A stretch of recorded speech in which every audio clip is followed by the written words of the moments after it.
আগে স্থানীয় সরকার ও আনুপাতিক নির্বাচন চায় জামায়াত, বিএনপির আপত্তি জানালেন মির্জা ফখরুল। নির্বাচনী প্রক্রিয়ার সঙ্গে যে সমস্ত অর্গান এবং বিভাগগুলো রাষ্ট্রের জড়িত সেগুলোকে সংস্কার করেই জাতীয় সংসদে নির্বাচন করতে হবে। আনুপাতিক হারে নির্বাচনের কোনো ব্যবস্থাকে আমরা সমর্থন করবো না, কারণ এখানকার মানুষের এতে অভ্যস্ত না, প্রশ্নই উঠতে পারে না।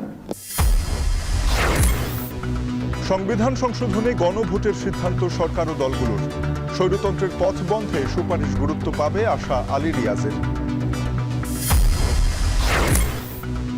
অভ্যুত্থানে 524 নেতাকর্মী সহ 848 জনকে হত্যার ট্রাইব্যুনালে অভিযোগ বিএনপির, আয়নাঘরে প্রমাণ মোছার চেষ্টায় ক্ষুব্ধ ভুক্তভোগীরা।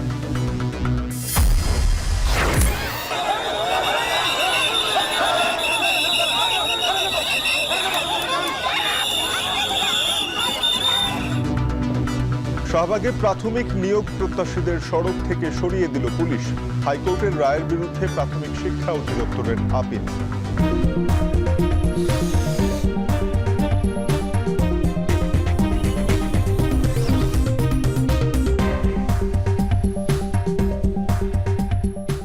স্বাগত। এখন বিকেলে আপনাদের সাথে পুরো আয়োজনে থাকবো আমি তানজিম শাফিন। সংস্কার ছাড়া কোনো নির্বাচন চায় না বাংলাদেশ জামায়াত ইসলামী। পাশাপাশি জাতীয় নির্বাচনের আগে স্থানীয় সরকার নির্বাচনের পক্ষে দলটি। দীর্ঘ এক যুগ পর নির্বাচন কমিশনের সঙ্গে বৈঠক শেষে দলটির সেক্রেটারি জেনারেল বলেন, রাজনৈতিক দলের নিবন্ধন আইন বাতিল করতে হবে। জাতিসংঘের মানবাধিকার কমিশনের প্রতিবেদনে জামায়াতকে জড়িয়ে যে তথ্য দেয়া হচ্ছে সেটাকে মিথ্যা বলে মন্তব্য করেছেন জামায়াতের সেক্রেটারি জেনারেল। আরও জানাবেন বেলায়েত হোসাইন। সবশেষ 2008 সালের নবম জাতীয় সংসদ নির্বাচনে দলীয় প্রতীক দাঁড়িপাল্লা নিয়ে ভোটে অংশগ্রহণ করেছিল বাংলাদেশ জামায়াতে ইসলামী। এরপর আওয়ামী লীগ সরকার ক্ষমতায় এসে দলটির নিবন্ধন বাতিল করে দিলে নির্বাচন কমিশনের সঙ্গে জামায়াতের যোগাযোগ একেবারে বিচ্ছিন্ন ছিল। সেই হিসেবে এক যুগ পর নির্বাচন কমিশন সচিবালয়ে দলটি। বৃহস্পতিবার সকালে দলের সেক্রেটারি জেনারেল অধ্যাপক মিয়া গোলাম পারোয়ারের নেতৃত্বে নির্বাচন কমিশনে প্রবেশ করে জামায়াতের 6 সদস্যের প্রতিনিধি দল। শুরু হয় বৈঠক। প্রধান নির্বাচন কমিশনারের নেতৃত্বে অন্য 4 নির্বাচন কমিশনার বৈঠকে অংশ নেন। প্রায় 2 ঘন্টার বৈঠক শেষে সাংবাদিকদের মুখোমুখি হন মিয়া গোলাম পারোয়ার। বলেন, সংস্কার ছাড়া কোনো নির্বাচন নয়। অন্তর্বর্তীকালীন সরকারের এটা দায়িত্ব নির্বাচনকে নিরপেক্ষ করার প্রয়োজনে যে সংস্কারটুকু ন্যূনতম প্রয়োজন, তার জন্য যতটুকু সময় যৌক্তিক প্রয়োজন হবে জামাত ইসলামী সে সময় দিতে প্রস্তুত। তিনি বলেন, সংসদ নির্বাচনের আগে স্থানীয় সরকার নির্বাচনের পক্ষে সমর্থন আছে জামায়াতের। এ সময় আনুপাতিক পদ্ধতিতে সংসদ নির্বাচনের প্রস্তাবের কথাও জানান তিনি। আকাঙ্ক্ষাই হচ্ছে স্থানীয় সরকার নির্বাচনটা আগে হোক। আমরা জনগণের এই আকাঙ্ক্ষার সাথে সমর্থন এবং সম্মান ব্যক্ত করেছি। আনুপাতিক প্রতিনিধিত্ব হারে যে নির্বাচনের ব্যবস্থা আধুনিক গণতান্ত্রিক বিশ্বে উপযোগী, এটা আমরা প্রপোজ করেছি। জাতিসংঘের মানবাধিকার কমিশনের সঙ্গে কেন কথা বলেননি জামায়াত নেতারা? প্রশ্নের জবাবে সেক্রেটারি জেনারেল বলেন, জাতিসংঘের মানবাধিকার কমিশনে জামায়াত নিয়ে মিথ্যা তথ্য দেওয়া হয়েছে। জাতিসংঘ হিউম্যান রাইটস কমিশনের সঙ্গে ফ্যাক্ট ফাইন্ডিং যত তথ্য, যত ইনফরমেশন, যত মেল সব আমরা রেসপন্স করেছি। এই তথ্যটা কিভাবে এসেছে আমরা চেক করব, এটা তথ্য আমরা যাচাই করেছি, এটা সঠিক নয়। রাজনৈতিক দল নিবন্ধনের শর্ত সংবিধানের সাথে সাংঘর্ষিক মন্তব্য করে জামায়াতের সেক্রেটারি জেনারেল বলেন, এটা বাতিল করতে হবে। রাজনৈতিক দলগুলো 8 সালের পর থেকে রেজিস্ট্রেশনের সিস্টেম চালু হয়েছে। এত কঠিন শর্ত পূরণ করে রাজনীতি করার অধিকার কিন্তু খর্ব করা হচ্ছে। এই জন্য আমরা এটা বলেছি যে এই আইনটা বাংলাদেশের সংবিধানের সাথে সাংঘর্ষিক, এটা বাতিল করা উচিত। রাজনীতি এবং দল করার অধিকার সকলের আছে। আরপিওতে নির্বাচন কমিশনের যে ক্ষমতা খর্ব করেছে বিগত সরকার, সেটাও পুনর্বহালের দাবি জানিয়েছে জামায়াত ইসলামী। বেলায়েত হোসাইন, এখন, ঢাকা। এদিকে জাতীয় নির্বাচনের আগে স্থানীয় সরকার নির্বাচন চায় না বিএনপি। পাশাপাশি আনুপাতিক হারে নির্বাচন ব্যবস্থার পক্ষেও নয় দলটি। সকালে গুলশানে বিএনপি চেয়ারপারসনের কার্যালয়ে সংবাদ সম্মেলনে সব কথা বলেন দলের মহাসচিব মির্জা ফখরুল ইসলাম আলমগীর। বিএনপি মহাসচিব আরও বলেছেন, জনগণই সিদ্ধান্ত নেবে দেশে কোন রাজনৈতিক দল নির্বাচন করতে পারবে বা নিষিদ্ধ হবে। বিস্তারিত জানাবেন বাইজিদ সাদ। বৃহস্পতিবার সকালে গুলশানে বিএনপি চেয়ারপারসনের কার্যালয়ে দলের মহাসচিবের সাথে সৌজন্য সাক্ষাৎ করেন ঢাকায় নিযুক্ত ভারপ্রাপ্ত ব্রিটিশ হাইকমিশনার জেমস গোল্ডম্যান। ছিলেন বিএনপির কেন্দ্রীয় নির্বাহী কমিটির সাংগঠনিক সম্পাদক শামা ওবায়েদ। সাক্ষাৎ শেষে সাংবাদিকদের সাথে কথা বলেন বিএনপি মহাসচিব। জানান, পরিবর্তিত প্রেক্ষাপটে দেশের রাজনৈতিক অবস্থা, অন্তর্বর্তীকালীন সরকারের পদক্ষেপ, নির্বাচন সহ গুরুত্বপূর্ণ নানা বিষয়ে আলোচনার কথা। প্রত্যেকটা দেশেই আপনার পারস্পরিকভাবে তাদের সম্পর্কের নির্ভর করে সেই দেশের ইন্টারনাল যে রাজনৈতিক যে অবস্থা সে কথা নির্ভর করে। তো সেই সূত্রেই আপনারা ওনারা এসেছেন, আজকে আমাদের সঙ্গে আলোচনা করেছেন বর্তমানে বাংলাদেশের রাজনৈতিক অবস্থা, আপনার বর্তমান সরকার যে আপনার পদক্ষেপগুলো নিচ্ছে সেই পদক্ষেপগুলো সম্পর্কে। বিএনপি আনুপাতিক হারে নির্বাচন ব্যবস্থার পক্ষে নয় মন্তব্য করে তিনি বলেন, কোনোভাবেই জাতীয় নির্বাচনের আগে স্থানীয় সরকার নির্বাচন চায় না তারা। কিন্তু আপনার সমস্ত রাজনৈতিক বিবেচনায় দেশকে আরো ভঙ্গুর অবস্থায় নিয়ে যাওয়ার একটা পরিকল্পনা ছাড়া কিছু না। যত দ্রুত নির্বাচন হবে ততই আপনাদের রাজনীতি সহজ হবে। আনুপাতিক হারে নির্বাচনের কোন ব্যবস্থাকে আমরা সমর্থন করবো না, কারণ এখানকার মানুষের তো অভ্যস্ত না, প্রশ্নই উঠতে পারে না। এ সময় জুলাই গণ অভ্যুত্থান নিয়ে সম্প্রতি জাতিসংঘের প্রতিবেদনকে স্বাগত জানিয়ে বিএনপি মহাসচিব বলেন, কোন দল রাজনীতি করবে আর কোন দল নিষিদ্ধ হবে তা জনগণই সিদ্ধান্ত নেবে। ফ্যাসিস্ট হাসিনার নির্দেশেই সমস্ত হত্যাকাণ্ড ঘটেছে, আজকে গণহত্যা হয়েছে তার নির্দেশ হয়েছে, এবং যত মানবাধিকার লঙ্ঘন, হিউম্যান রাইটস ভায়োলেশন যা কিছু হয়েছে সব তারই নির্দেশে এখানে হয়েছে। Not us to will decide যে কোন পার্টি নিষিদ্ধ হবে, কোন পার্টি কাজ করবে, কোন পার্টি কাজ করবে না। People will decide. এছাড়া ঢাকাস্থ ব্রিটিশ হাইকমিশনার লন্ডনে বিএনপির ভারপ্রাপ্ত চেয়ারম্যান তারেক রহমানের সাথে বৈঠক করবেন বলেও জানান মির্জা ফখরুল। বিভিন্ন কথা বলার চেষ্টা করছে। বাইজিদ সাদ, এখন, ঢাকা। অন্তর্বর্তী সরকারের আমলেই গণভোটের মাধ্যমে সংবিধান সংশোধন করা হবে কিনা তা সরকার ও রাজনৈতিক দলগুলো ঠিক করবে বলে মনে করেন সংবিধান সংস্কার কমিশনের প্রধান অধ্যাপক ডক্টর আলী রিয়াজ। জাতীয় সংসদের এলডি হলে প্রায় এক মাস পরে সংস্কার প্রস্তাব নিয়ে ব্রিফিংয়ে প্রশ্নের উত্তরে তিনি একথা বলেন। সাংবিধানিক স্বৈরতন্ত্র প্রতিষ্ঠার পথ বন্ধ করতে তাদের দেয়া প্রস্তাবগুলো গুরুত্ব পাবে বলে আশা প্রকাশ করেন আলী রিয়াজ। আরও জানাবেন আজহার লিমন। সংবিধান সংস্কার সহ বিভিন্ন কমিশন অন্তর্বর্তী সরকারের কাছে সুপারিশ সহ প্রতিবেদন জমা দেওয়ার পর তা নিয়ে পক্ষে বিপক্ষে আলোচনা হয়েছে অনেক। সরকারের পক্ষ থেকেও বলা হয়েছে, এসব প্রস্তাবের কতটুকু চূড়ান্ত হবে তা ঠিক হবে রাজনৈতিক দলসহ পক্ষগুলোর সঙ্গে জাতীয় ঐক্যমত্য কমিশনের সিদ্ধান্তের মাধ্যমে। কিন্তু যখন রাজনীতির মাঠে সংস্কার নির্বাচন নিয়ে অনেক তর্ক বিতর্ক প্রধান শক্তিগুলোর মধ্যে, তখন সংস্কার কমিশনের ব্রিফিংয়ে জানতে চাই, এই সংস্কার প্রস্তাবের ভবিষ্যতে কি তত্ত্বাবধায়ক কিংবা তারও আগে 90-এর সংস্কার প্রস্তাবের মতোই হবে? বাংলাদেশের রাজনীতির ইতিহাসে কি এই ঘটনা আছে যে 1400 মানুষ প্রাণ দিয়েছেন 2-2.5 সপ্তাহের মধ্যে? বাংলাদেশের ইতিহাসে কি এই অবস্থা আছে যে রাষ্ট্র ক্ষমতায় অধিষ্ঠিত, সর্বোচ্চ ক্ষমতায় অধিষ্ঠিত একজন শাসক সমস্ত রকম আন্তর্জাতিক আইন ভঙ্গ করে মানবাধিকার শুধু লঙ্ঘন করেছেন তা না, মানবতার বিরুদ্ধে অপরাধে যুক্ত থেকেছে? এটা আমি বলছি না, আপনি সাংবাদিক, আমরা সকলের সংবাদপত্র পড়ি, জাতিসংঘের রিপোর্ট বলছে সেটা। এরপরেও আমরা কি 90-এর সাথেই তুলনা করব? এই যে 1400 মানুষ এবং 14,000-এর বেশি মানুষ আহত, তাদের আত্মদানকে আমরা কি এই তুলনায় নিয়ে যাব? এখানে প্রশ্ন করা হয়, এই সরকারের আমলেই গণভোট করে সংবিধান সংশোধন সম্ভব কিনা। গণভোটের মাধ্যমে এই সরকার করতে পারবে কিনা এটা আসলে রাজনৈতিক দলগুলোর সাথে আলাপ আলোচনার মধ্যে দিয়ে সিদ্ধান্ত হবে। এই মর্মে একটা কমিশন তৈরি করা হয়েছে অধ্যাপক ইউনূসের নেতৃত্বে। সেই কমিশন আশা করি আলাপ আলোচনা করে পথ তৈরি করবেন কিভাবে হবে। প্রায় এক মাস আগে প্রকাশিত সংবিধান সংস্কার কমিশনের দ্বিকক্ষ বিশিষ্ট আইনসভা, সংসদ সদস্য হবার ন্যূনতম বয়স, নারীর কোটা আসন, বহুত্ববাদ ও রাষ্ট্রধর্ম নিয়ে প্রশ্ন করেন সাংবাদিকেরা। জানতে চাওয়া হয়, আসলে কি এসব প্রস্তাব এক একজন প্রধানমন্ত্রীকে স্বৈরাচারী হবার পথকে রুদ্ধ করবে? বাংলাদেশের বিভিন্ন রকম আন্দোলনে নেতৃত্ব দিয়েছেন তরুণরা। এখন যে তরুণরা রাজপথে প্রাণ দিতে পারবেন, আইন তৈরির ক্ষেত্রে তাদের অংশীদারিত্বের ব্যবস্থা আপনি কিভাবে করবেন বলুন? তাদেরকে আপনি সংসদেই আসতে দিতে চাচ্ছেন না। প্রশ্নোত্তর পর্বের আগে লিখিত বক্তব্য পড়েন সংবিধান সংস্কার কমিশনের প্রধান। তিনি জানান, মহান স্বাধীনতা যুদ্ধের সঙ্গে 24-এর গণ আন্দোলন, সংসদীয় পদ্ধতিতে ক্ষমতার ভারসাম্য, প্রধানমন্ত্রীর একক ক্ষমতা হ্রাস, অন্তর্বর্তী সরকারের কাঠামো, বিচার বিভাগ বিকেন্দ্রীকরণ, শক্তিশালী স্থানীয় সরকার কাঠামো এবং মৌলিক অধিকারের আওতা বাড়ানো, এই 7টি বিষয়কে মাথায় রেখেই সুপারিশ প্রস্তাব করেছে সংস্কার কমিশন। আজহার লিমন, এখন, ঢাকা।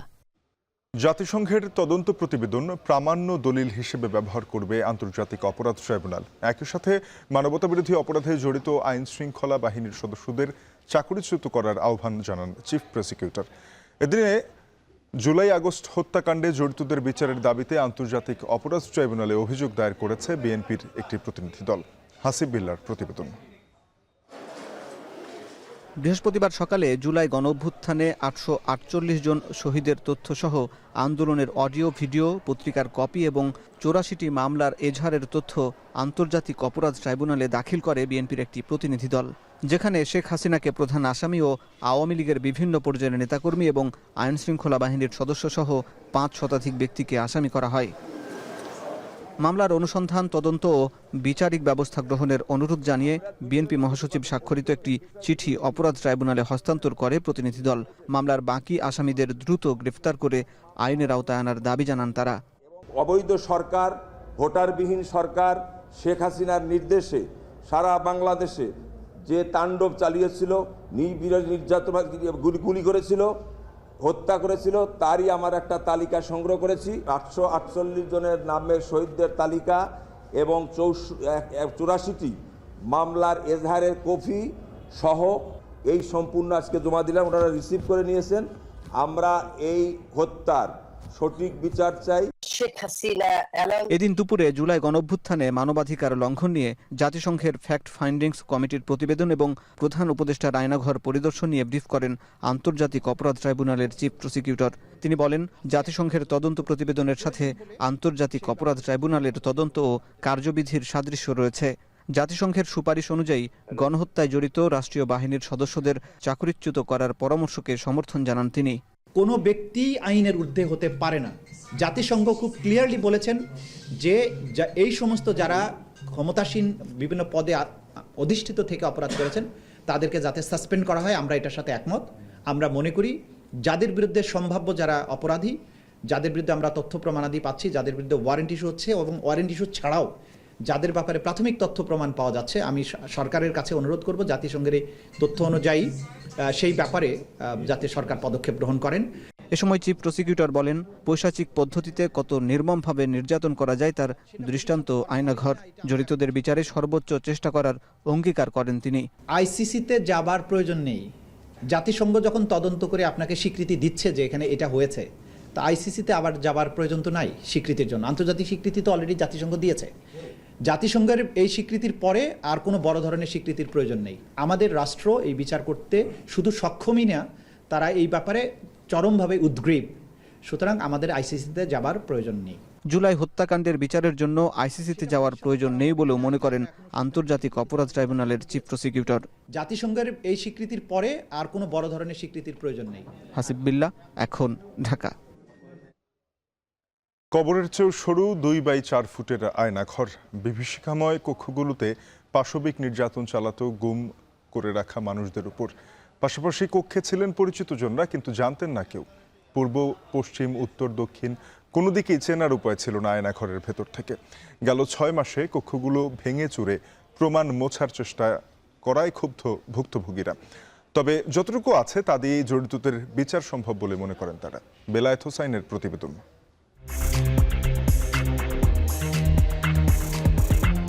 ঘুটঘুটে অন্ধকার, পুরো ভূতড়ে এক পরিবেশ, যেন কবরের আরেক রূপ, যেখানে দিনের পর দিন আটকে রাখা হতো নিরীহ নিরপরাধ মানুষকে, করা হতো নির্মম পাশবিক নির্যাতন। এটি রাজধানীর উত্তরায় অবস্থিত র‍্যাব 1-এর অধীনস্থ একটি আয়নাঘরের দৃশ্য, যেখানে গুম করে রাখা হয়েছিল জামায়াত নেতা মীর কাশেম আলীর ছেলে ব্যারিস্টার আরমানকে।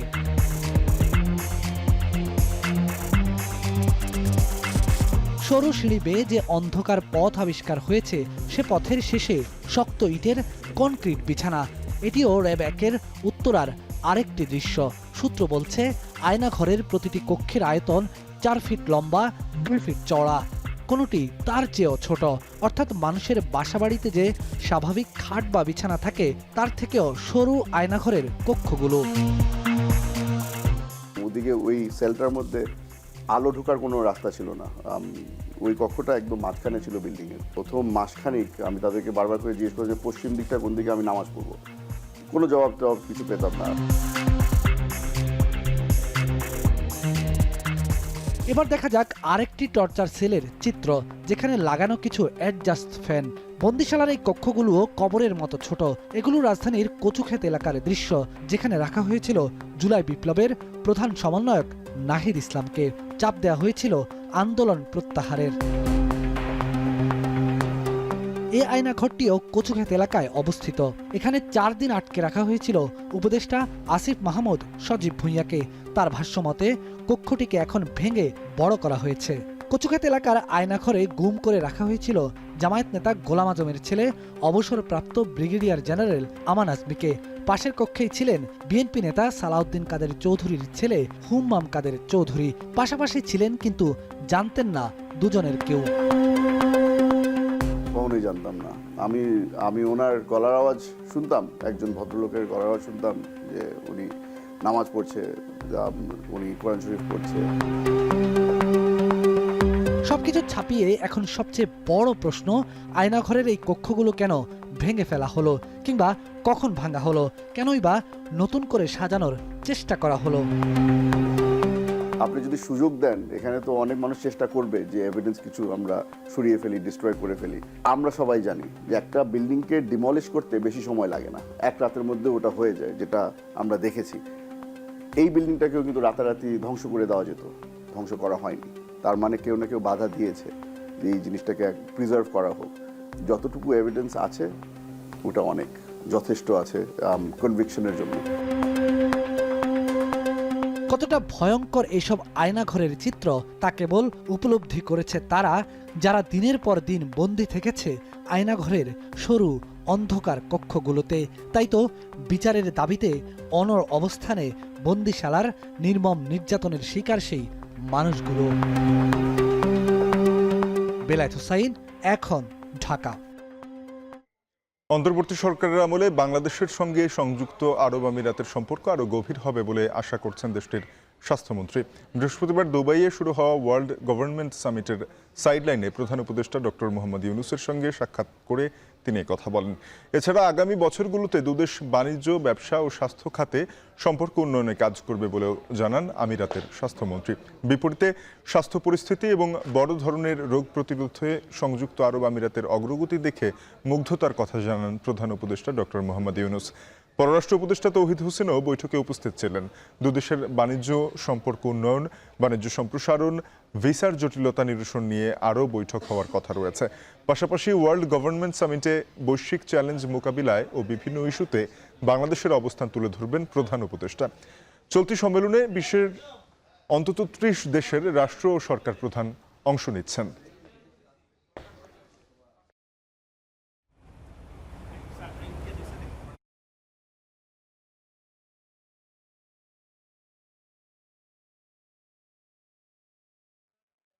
প্রাথমিক বিদ্যালয়ের সহকারী শিক্ষক হিসেবে সুপারিশ পাওয়া 6531 জনের নিয়োগ বাতিলের পর তৃতীয় দিনের মতো শাহবাগে বিক্ষোভ করছেন তারা। দুপুরে তারা সড়ক অবরোধের চেষ্টা করলে তাদের সরিয়ে দেয় পুলিশ। পরে জাদুঘরের সামনে অবস্থান নেন তারা। সেখানে আছেন সহকর্মী সানি মৃধা, সবশেষ অবস্থা জানতে যুক্ত হব তার সাথে। সানি, জানাবেন আন্দোলনকারীরা এখন কি বলছেন? তাদের এই অবস্থান কর্মসূচি কতক্ষণ যাবত চলবে? প্রাথমিক গেল বছর তৃতীয় ধাপে যেসব প্রাথমিক শিক্ষকদের সুপারিশপ্রাপ্ত করা হয়েছিল, তাদের এই সুপারিশপ্রাপ্ত রায়টা কিন্তু পরবর্তীতে হাইকোর্ট বাতিল করে 2025 সালের 6 ফেব্রুয়ারি।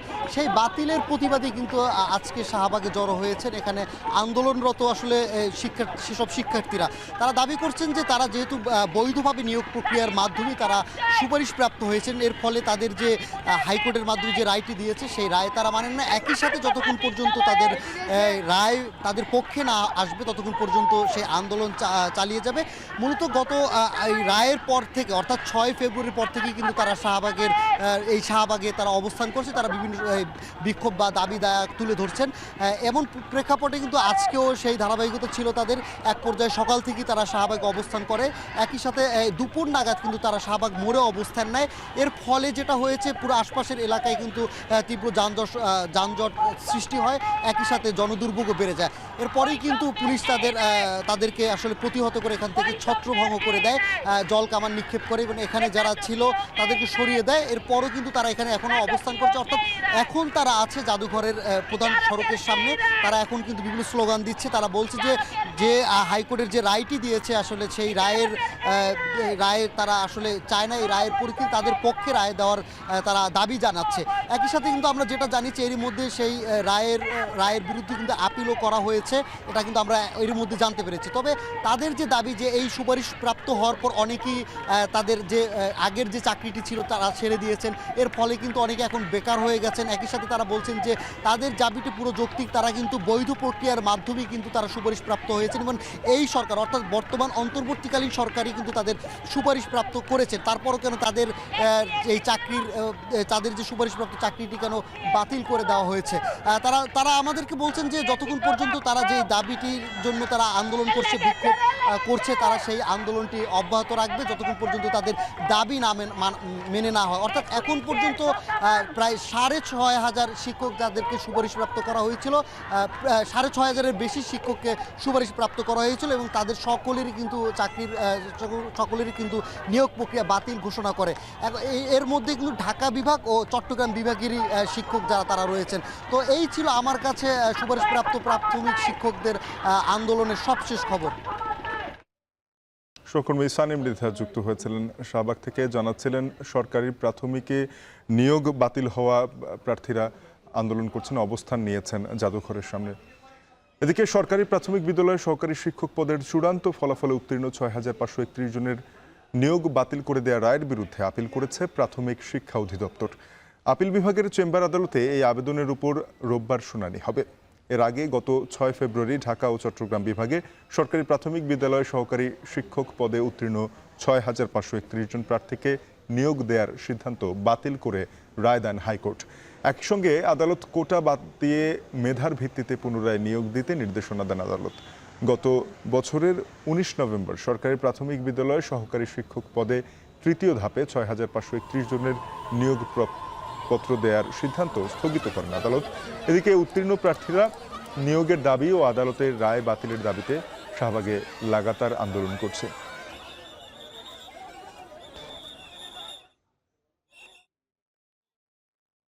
পররাষ্ট্র মন্ত্রণালয়ের সাপ্তাহিক মিডিয়া ব্রিফিংয়ে কথা বলছেন পররাষ্ট্র মুখপাত্র রফিকুল আলম। সরাসরি যাব সেখানে। সুপারিশগুলোকেও স্বাগত জানাই কিনা, সুপারিশগুলো আমলে নিবে কিনা এই হিসাবে আরেকটু যোগ আমাকে বলছেন যে তথ্যানুসন্ধানী প্রতিনিধি দল বাংলাদেশ আসছিল, তারা অনেক সাথে কথা বলছে, কিন্তু আপনার ওই বলার মধ্যে কোনো রাজনৈতিক নেতার সাথে বা কোনো রাজনৈতিক দলের কোনো বিশিষ্ট নেতার সাথে এই ব্যাপারে কোনো কথা বলেছি কিনা এটা নেই। আমি এটা জানতে চাই যে তারা কি কোনো রাজনৈতিক দলের নেতাদের সাথে কোনো মত বিনিময় এবং কোনো তথ্য নিয়েছে কিনা, কারণ এই রাজনৈতিক দলগুলি তো এই জুলাই গণ অভ্যুত্থানের অলিখিত নেতৃত্ব দিয়েছে বা তারা সমর্থন জুগিয়েছে, তাদের কাছ থেকে তথ্য না নিলে সেটা কি একটা পূর্ণাঙ্গ হতে পারে কিনা?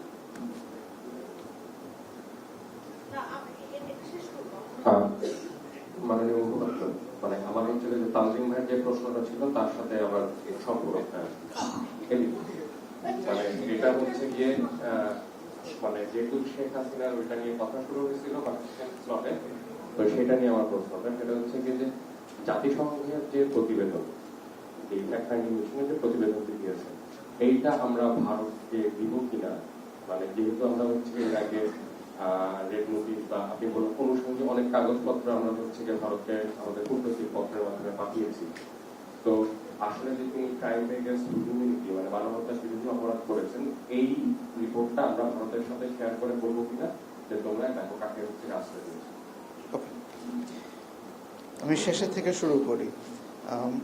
প্রতিবেদনে যা আছে সেটা সারসংক্ষেপ সারা বিশ্ব এখন জানে, সেটা আলাদা করে ভারতের সাথে শেয়ার করার কোনো প্রাসঙ্গিকতা এখানে নেই, 1 নম্বর। 2 নম্বর জিনিস হচ্ছে এই প্রতিবেদনটা বাংলাদেশের জন্য, সুতরাং বাংলাদেশ এই প্রতিবেদন ভারতকে কেন শেয়ার করবে? এটা আমাদের নিজস্ব ব্যবহারের জন্য, যেটা পাবলিক স্টেটমেন্ট দেওয়া হয়েছে সেখানে অলরেডি যথেষ্ট ক্লু আছে কি করতে হবে বা কি করা উচিত বা কার দায় কী রকম, সেখান থেকে যে যার মতো করে নিজস্ব ইন্টারপ্রিটেশন বলেন বা তাদের করণীয় যেটা আছে সেটা ঠিক করবে। আরেকটি প্রশ্ন ছিল যে রাজনৈতিক দলের বিশিষ্ট নেতাদের সাথে আলোচনা হয়েছে কিনা।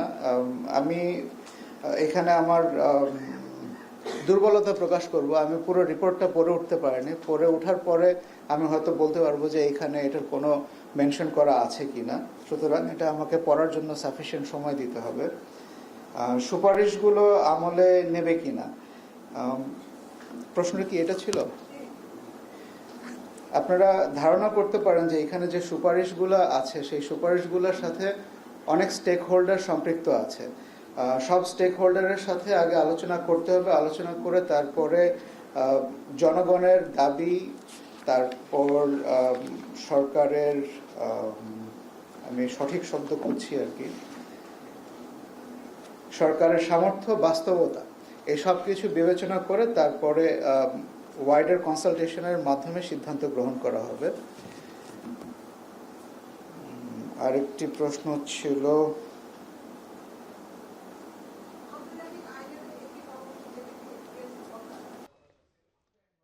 জাতিসংঘের তদন্ত প্রতিবেদনকে স্বাগত জানিয়ে স্বরাষ্ট্র উপদেষ্টা জাহাঙ্গীর আলম চৌধুরী বলেছেন, বিজিবিকে সীমান্তে রাখা সহ অন্যান্য সুপারিশের বিষয়ে আলোচনা করে সিদ্ধান্ত নেওয়া হবে। বিদেশি নাগরিকদের জন্য ট্রানজিট ভিসা আবেদনে অনলাইন অ্যাপ উদ্বোধন করে উপদেষ্টা বলেন, এখন থেকে অনলাইনে 10 মিনিটে অন অ্যারাইভাল ভিসা পাবেন, যার মেয়াদ হবে 30 দিনের। পাসপোর্টটাও যেন সহজ হয়, এই জন্য হয়তো আমরা এই পুলিশ ভেরিফিকেশনটা উঠাই দেওয়া যায় কিনা, বা থাকলেও এটাকে কত সহজভাবে করা যায়, এই জিনিস ব্যাপারে আমাদের চিন্তা ভাবনা আছে। জাতিসংঘ একটা প্রস্তাবনা দিয়েছে মাননীয় উপদেষ্টা যে র্যাব প্রযুক্তিগুলোর বিষয়, বিজিবিকে সীমান্ত রক্ষার মধ্যে থাকার বিষয় এবং ডিজিএফআই কে কেবল শান্তি পরিষদ অপরাধের জন্য। এই ব্যাপারে আপনাদের মানে অবস্থান দেখুন। এটার অবস্থানটা হলো, এটা তো একটা প্রস্তাব তাদের দিছে, আমরা সবাই বসবো, বসার পরে যে আমাদের যে ডিসিশন এটা জানাবো। বাট আমরা তো এই যে তাদের এই ইনকোয়ারিটা আমরা তো সবাই তো স্বাগতম জানিয়েছি। এটা গাজীপুরে নিহত আবুল কাশেমের দ্বিতীয় জানাজা অনুষ্ঠিত হয়েছে। সকাল 11টায় গাজীপুরের রাজবাড়ী মাঠে জানাজায় অংশ নেয় বৈষম্য বিরোধী ছাত্র আন্দোলন, বিএনপি, জামায়াত সহ ফ্যাসিবাদ বিরোধী সংগঠনের নেতাকর্মীরা। পরে বোটবাজার এলাকায় কবরস্থানে তার দাফন সম্পন্ন হয়। জানাজায় অংশ নিয়ে বিভিন্ন রাজনৈতিক দলের নেতা ও শিক্ষার্থীরা দ্রুততম সময়ে আইনগত প্রক্রিয়ায় আওয়ামী লীগকে নিষিদ্ধ করার দাবি জানায়। বলেন, শেখ হাসিনাকে দেশে এনে বিচার নিশ্চিত করতে হবে। গেল 7 ফেব্রুয়ারি গাজীপুরে আওয়ামী লীগের সাবেক মন্ত্রী মোজাম্মেল হকের বাড়িতে হামলার ঘটনায় আহত 7 জনের ভর্তি করা হয় ঢাকা মেডিকেল কলেজ হাসপাতালে। সেই হামলায় আহত বৈষম্য বিরোধী আন্দোলনের সদস্য আবুল কাশেম বুধবার দুপুরে ঢাকা মেডিকেলের আইসিইউতে মারা যান। আমাদের দাবি খুবই স্পষ্ট, আওয়ামী লীগকে আইনগতভাবে বিচারিক প্রক্রিয়ায় নিষিদ্ধ করতে হবে। তৃতীয় মানুষের জন্য একটি লজ্জার বিষয়। আপনারা সকলে প্রতিরোধ করে তুলুন। পুলিশ আপনাদের সাথে আছে, প্রশাসন আপনাদের সাথে আছে। আসরের নামাজের পর আম বয়ানের মধ্য দিয়ে শুরু হবে বিশ্ব ইজতেমার 3য় পর্ব। ইজতেমায় অংশ নিতে এরই মধ্যে তুরাগ তীরের ময়দানে আসতে শুরু করেছেন মুসল্লিরা। এ নিয়ে বিস্তারিত জানাতে ইজতেমা ময়দান থেকে যুক্ত হচ্ছেন সহকর্মী ইফতেখার রায়হান। ইফতেখার, জানাবেন ইজতেমায় মুসল্লিদের ভিড় কেমন দেখছেন, আইন শৃঙ্খলা বাহিনীর তৎপরতা কতটা?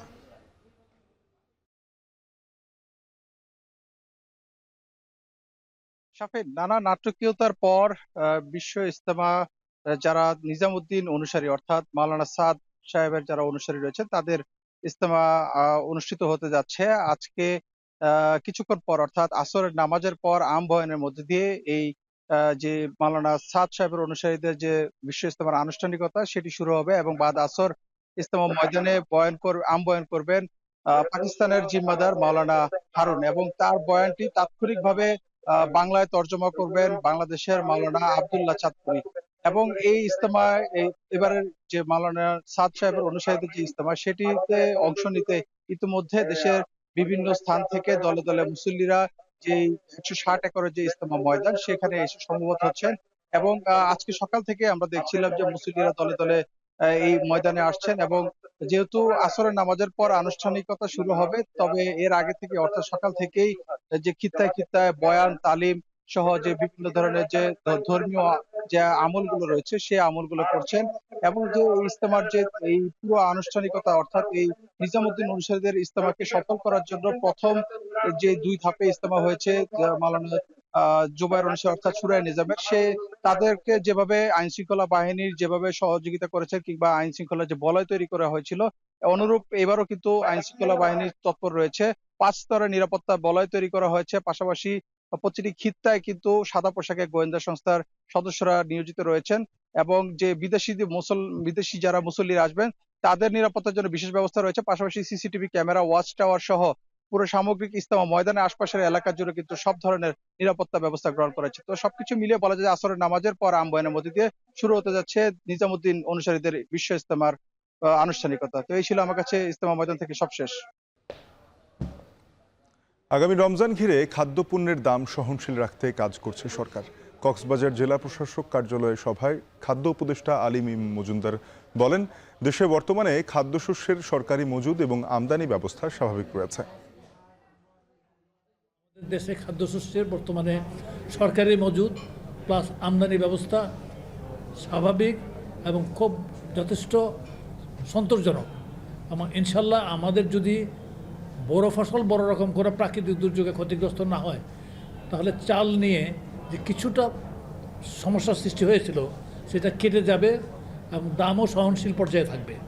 অমর একুশে বই মেলাতে ফাল্গুনের আগমনী বাতাস। বসন্তের আবহে বইমেলায় ভিড় করছেন পাঠক দর্শনার্থীরা। অমর একুশে বইমেলায় আছেন সহকর্মী তানজিলা খান মিম, যুক্ত হব তার সাথে। মিম, আপনিও সেজেছেন বাসন্তী রঙে। এই বসন্ত ঘিরে আজকে দেখছিলাম যে অফিসে আসার পথে সবাই একটা সাজ ব্যাপার ছিল। তো বইমেলাতে তার প্রভাব কতটা পড়লো? আজকে কি কি নতুন বই আসছে, কতগুলো বই আসছে?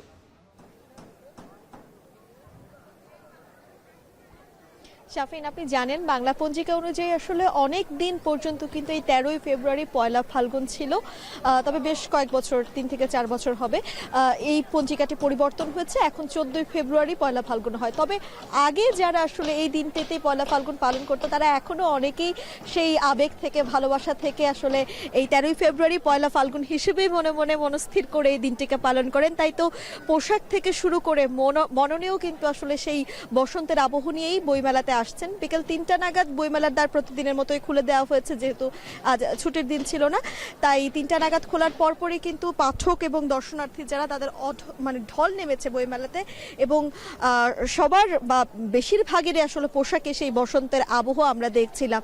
তবে আজ আসলে এখনো পর্যন্ত ছোট্ট শিশুদের পদচারণা একটু কম দেখা গিয়েছে। হতে পারে সেটি ছুটির দিন না হওয়ার জন্য, যেহেতু আগামীকাল ছুটির দিন রয়েছে এবং সেই ছুটির দিনে ভিড়টাও অনেক বাড়বে। তবে গত বৃহস্পতিবার অন্যান্য দিনের মতো সাধারণ দিন হওয়ায় আমরা যেরকম ভিড় দেখেছিলাম তার থেকে এখনই বলা যাচ্ছে যে প্রচুর মেলায় ভিড় রয়েছে। স্টলে বিক্রয় কর্মী থেকে শুরু করে প্রকাশক যারা রয়েছেন তারা আসলে প্রত্যাশা করছেন যত মানুষ আসছেন সেরকমটাই যেন বই বিক্রি হয়। এমন যেন আসলে প্রতিদিনকার মতো না হয় যে পাঠক বা দর্শনার্থীরা আসছেন ঠিকই, তবে বই না কিনে অনেকেই যেরকম চলে যায় সেরকম যেন না যায়। আর তার বাইরে কি আপনি জিজ্ঞেস করছিলেন কতটি বই এসেছে, সেই সংখ্যাটি এখনো পর্যন্ত জানা যায়নি। প্রতিদিন বিকেল 5টা নাগাদ নতুন বই জমা নেওয়া হয় এবং 5টার পর বাংলা একাডেমির পক্ষ থেকে সেই তালিকাটি জানানো হয় যে নতুন কয়টি বই এলো এবং সেই বইগুলো কি কি সে বিষয়। তার বাইরে গিয়ে একটু জানাতে চাই যে আজ যেহেতু অমর একুশে বইমেলার 13তম দিন, প্রতিদিনের মতো আজও মেলায় নতুন নতুন বই যুক্ত হবে, সেই সঙ্গে পাঠক দর্শনার্থীরাও যুক্ত হচ্ছেন। আর পছন্দের লেখকের বইগুলো কেনার জন্য তারা উদ্গ্রীব হয়ে আছেন। অনেকের বই এখনো পর্যন্ত আসেনি, হয়তো বইমেলার আরও কয়েকদিন পরে আসবে, তারা অপেক্ষা করে আসছেন। সেই বইগুলো আসলে তখন হয়তো আসবেন এবং প্রকাশকরা যারা আছেন তারাও প্রত্যাশা করছেন। মেলার অর্ধেকটা সময় কিন্তু ইতোমধ্যেই পার হয়ে গিয়েছে, বাকি দিনগুলোতে তারা যেই বেচাকেনা সেই বেচাকেনাটি জমজমাট হয়ে উঠবে এই অমর একুশে বইমেলাতে, এমনটা আসলে তারা প্রত্যাশা করছেন। শাফিন, এই ছিল আমার কাছে এখন পর্যন্ত সর্বশেষ। এবারে দেশের বাইরের খবর। প্রেসিডেন্ট ডোনাল্ড ট্রাম্পের সঙ্গে বৈঠক করতে 2 দিনের সফরে যুক্তরাষ্ট্রে পৌঁছেছেন ভারতের প্রধানমন্ত্রী নরেন্দ্র মোদী। মার্কিন আমদানি শুল্কের আওতাভুক্ত থাকাই মোদীর এবারের সফরের মূল এজেন্ডা। বৃহস্পতিবার হোয়াইট হাউসে ট্রাম্পের সঙ্গে মোদীর বৈঠকের কথা রয়েছে। বিস্তারিত আরও জানাবেন জাহানারা ভূঁইয়া। স্থানীয় সময় বুধবার রাতে ঝিরিঝিরি বৃষ্টি আর কনকনে শীতের মধ্যে ওয়াশিংটনে পৌঁছান ভারতের প্রধানমন্ত্রী নরেন্দ্র মোদী। যদিও গুরুত্বপূর্ণ মিত্র রাষ্ট্রের সরকার প্রধানকে অভ্যর্থনা জানাতে বিমানবন্দরে ছিলেন না মার্কিন প্রশাসনের উচ্চপদস্থ কোনো কর্মকর্তা। মেরিল্যান্ডের সামরিক ঘাঁটি থেকে ওয়াশিংটনের ঐতিহাসিক সরকারি বাসভবন ব্লেয়ার হাউসের উদ্দেশ্যে রওনা দেন মোদি। সেখানে কয়েকশো ভারতীয় প্রবাসী তাকে অভ্যর্থনা জানান। সে সময় ব্লেয়ার হাউসের সামনে স্লোগানে মুখর করে রাখে মোদির সমর্থকরা। এরপর যুক্তরাষ্ট্রের জাতীয় গোয়েন্দা সংস্থার প্রধান তুলসী গ্যাবার্ডের সঙ্গে সাক্ষাৎ করেন নরেন্দ্র মোদি। ভারতের নিরাপত্তা জোরদারে মার্কিন প্রতিরক্ষা সরঞ্জাম কেনার আগ্রহ জানান ভারতের প্রধানমন্ত্রী। সেই সঙ্গে জ্বালানি আমদানির বিষয়ে কথা বলেন মোদি। বৃহস্পতিবার হোয়াইট হাউসে ট্রাম্পের সঙ্গে বৈঠক হওয়ার কথা রয়েছে মোদির। দ্বিতীয় মেয়াদে ট্রাম্প ক্ষমতায় আসার পর মোদির সঙ্গে এটিই হবে তার প্রথম বৈঠক। 2014 সালে ক্ষমতায় আসার পর এ নিয়ে 10 বার যুক্তরাষ্ট্র সফর করেছেন মোদি। মোদির এবারের যুক্তরাষ্ট্র সফরের মূল এজেন্ডা মার্কিন আমদানি শুল্কের আওতামুক্ত থাকা। ট্রাম্প যে হারে বিভিন্ন দেশের উপর শুল্ক আরোপ শুরু করেছে তাতে আন্তর্জাতিক বাজারে তুমুল অস্থিরতা তৈরির শঙ্কা রয়েছে। আর সেই ঝড় থেকে গা বাঁচাতেই বন্ধু ট্রাম্পের শরণাপন্ন হন মোদি। এছাড়া ভারতীয়দের গণহারে যুক্তরাষ্ট্র থেকে বের করে দেওয়ার বিষয়টিও গুরুত্ব পাবে দুই নেতার বৈঠকে। আলোচনা হতে পারে দক্ষিণ পূর্ব এশিয়ার রাজনীতি সহ বিভিন্ন ইস্যুতে। উঠে আসতে পারে বাংলাদেশের সাম্প্রতিক রাজনৈতিক পট পরিবর্তনের ইস্যুটিও। এর আগে ফ্রান্স সফর করেন নরেন্দ্র মোদি। সেখানে এআই সম্মেলনে অংশ নেন তিনি। পরে ফ্রান্সের প্রেসিডেন্ট ইমানুয়েল ম্যাক্রোর আমন্ত্রণে নৈশভোজে যোগ দিয়ে নরেন্দ্র মোদি ফ্রান্স ব্যবসায়ীদের ভারতে বিনিয়োগের আহ্বান জানান। জাহানারা ভূঁইয়া, এখন বিশ্ব। শেষ করব এখন বিকেল, শিরোনামগুলো আরেকবার জানিয়ে। আগে স্থানীয় সরকার ও আনুপাতিক নির্বাচন চায় জামায়াত, বিএনপির আপত্তি জানালেন মির্জা ফখরুল। নির্বাচনী প্রক্রিয়ার সঙ্গে যে সমস্ত অর্গান এবং বিভাগগুলো রাষ্ট্রের জড়িত সেগুলোকে সংস্কার করেই জাতীয় সংসদে নির্বাচন করতে হবে। আনুপাতিক হারে নির্বাচনের কোনো ব্যবস্থাকে আমরা সমর্থন করবো না, কারণ এখানকার মানুষের অভ্যস্ত না, প্রশ্নই উঠতে পারে না। সংবিধান সংশোধনে গণভোটের সিদ্ধান্ত সরকার ও দলগুলোর, স্বৈরতন্ত্রের পথ বন্ধে সুপারিশ গুরুত্ব পাবে আশা আলী রিয়াজের। অভ্যুত্থানে 524 নেতাকর্মী সহ 848 জনকে হত্যায় ট্রাইব্যুনালে অভিযোগ বিএনপির, আয়নাঘরে প্রমাণ মোছার চেষ্টায় ক্ষুব্ধ ভুক্তভোগীরা।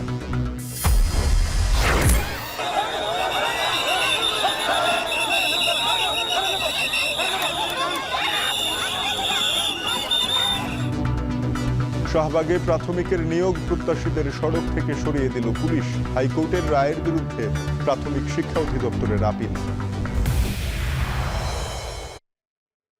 এই ছিল এখন বিকেলে। এখন টেলিভিশনের ওয়েবসাইট দেখতে ভিজিট করুন www.এখন.tv। যুক্ত থাকুন আমাদের ফেসবুকে facebook.com/tv.এখন এবং ইউটিউবে দেখতে ভিজিট করুন youtube.com/c/এখন tv।